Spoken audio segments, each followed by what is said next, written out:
আপনিও চাইলে মাসে নিশ্চিতভাবে 10,000 টাকা প্রফিট করতে পারেন শুধুমাত্র 500 পিস কোয়েল পাখি পালন করে। এখন অনেকেই বলতে পারেন যে কোয়েল পাখি পালন লস। তো কোয়েল পাখি পালন লস হওয়ার অনেকগুলো কারণ আছে। তো সেগুলো আমি আপনাদেরকে কিছু কিছু ধারণা দেওয়ার চেষ্টা করব যে কোয়েল পাখি পালনে কেন লস হয়। তো সর্বপ্রথম 500 কোয়েল পাখি পালনে কিভাবে আপনারা 10,000 টাকা প্রফিট করবেন এইটার একটা হিসাব আপনাদেরকে দিব। তো কোয়েল পাখি পালন করতে গেলে আমাদের যে খরচটা আসে সেটা হচ্ছে খাবার খরচ আর ওষুধ খরচ। এর ব্যতীত কিন্তু কোয়েল পাখিতে তেমন কোনো খরচ আমাদের নাই। তো একটা কোয়েল পাখি দিনে কতটুকু খাবার খায়? আমরা যারা কোয়েল পাখি পালন করি বা কোয়েল পাখি সম্পর্কে আসি তারা কিন্তু জানি যে একটা কোয়েল পাখি সর্বোচ্চ 22 গ্রাম থেকে 25 গ্রাম খাবার খায়।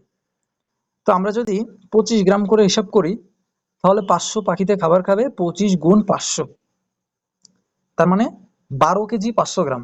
500 পাখিতে একদিনে খাবার খাবে 12 কেজি 500 গ্রাম।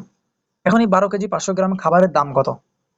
তো এইখানে আপনি যখন খাবার কিনবেন তখন আপনাকে বস্তা বস্তা খাবার কিনতে হবে। আপনি যদি খুচরা খাবার কেনেন তাহলে খাবার কিনে কখনো পোষাতে পারবেন না। তো বর্তমান বাজার অনুযায়ী খাবারের দাম নিবে আপনার 50 কেজির বস্তা 2500 টাকা থেকে 2600 টাকা, কিছু কিছু জায়গায় 2700 টাকা বা এর থেকে বেশিও হতে পারে। সরাসরি ডিলার পয়েন্ট থেকে খাবার নেওয়ার চেষ্টা করবেন তাহলে আপনারা 2500 টাকা থেকে 2600 টাকায় খাবার নিতে পারবেন। তো যদি আপনি 2600 টাকা করে হিসাব করেন 20/50, 52 টাকা করে প্রতি কেজি খাবারের দাম আসবে। 52 × 12.5, 650 টাকার খাবার খাবে 500 কোয়েল পাখিতে। এখন এই যে আপনার একদিনে 650 টাকার খাবার খেলো, কতগুলো ডিম দিবে এবং আপনি এই ডিমগুলো কত টাকায় বিক্রি করতে পারবেন? সাধারণত কোয়েল পাখি 80% ডিম দেয়, যেটা আপনার নর্মাল টাইম বা সব টাইমে আপনারা কিন্তু 80% ডিম পাবেন। আর কোয়েল পাখি যখন শুরুর দিকে ডিম দেয়, যখন ওদের বয়স 60 দিন বা 70 দিন বা 3 মাস হয়, তখন কিন্তু ওরা মোটামুটি খুব ভালো ডিম দেয়। যেমন আপনার 90% বা 95%ও ডিম দেয়।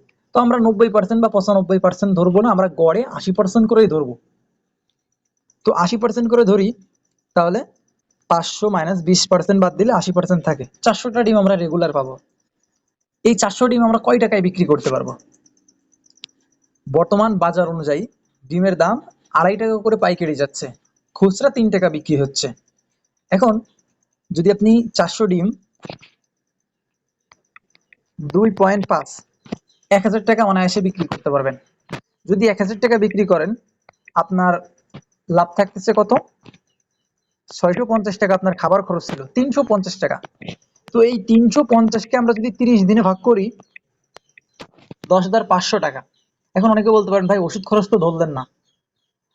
আপনার এক মাসে 500 পাখির জন্য মাত্র 400 থেকে 500 টাকার মেডিসিন লাগবে।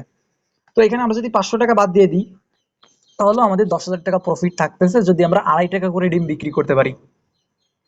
এখন আপনি যদি 2.5 টাকা করে ডিম বিক্রি করতে না পারেন তাহলে আপনি কোয়েল পাখির খামার দিয়েন না, কারণ এর থেকে কম দামে ডিম বিক্রি করে প্রফিট করলে আপনার পড়তা হবে না বা আপনার লাভ হবে না।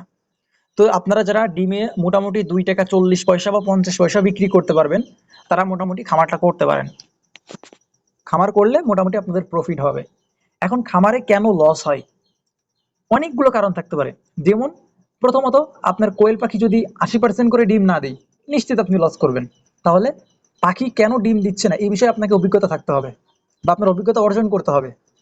এরপর আপনার কোয়েল পাখি মনে করেন জাপানি জায়গায় আপনি হাইব্রিড নিয়ে নিলেন, তখন আপনার 25 গ্রামের জায়গায় 30 গ্রাম 35 গ্রাম মানে খাবার বেশি খেয়ে ফেলতেছে, তখন আপনি লস করবেন। এরপর আপনি পাখি কিনলেন, আপনার পাখির ভিতরে পুরুষ পাখি হয়ে গেল, পুরুষ পাখি হলে তো আপনার ডিম দিবে না, আপনি এখানে লস করবেন। এরপর মনে করেন আপনি ডিম বিক্রি করলেন 2 টাকা করে, তাহলে আপনি লস করবেন। এরকম আরো অনেকগুলো কারণ আছে যে কারণগুলোতে মূলত লস হয়।